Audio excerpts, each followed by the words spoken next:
টানা 17 দিন নিখোঁজ থাকার পর অবশেষে উদ্ধার হলো লালগোলার নাটাতলা এলাকার বাসিন্দা 66 বছর বয়সী মোবারক শেখের মৃতদেহ।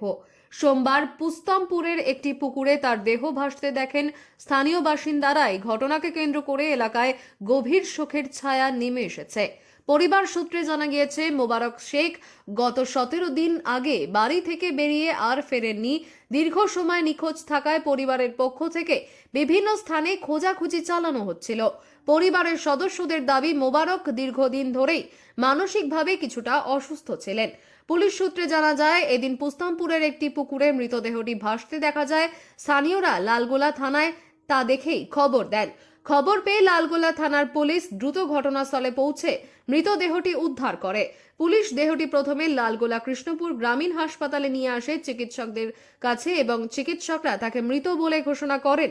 তারপর মৃতদেহটি ময়নাতদন্তের জন্য লালবাগ হাসপাতালে পাঠানো হয়। ময়না তদন্তের রিপোর্ট এলেই মৃত্যুর প্রকৃত কারণ স্পষ্ট হবে। এটি দুর্ঘটনা নাকি অন্য কোনো রহস্য রয়েছে তা খতিয়ে দেখতে তদন্ত শুরু করেছে লালগোলা থানার পুলিশ।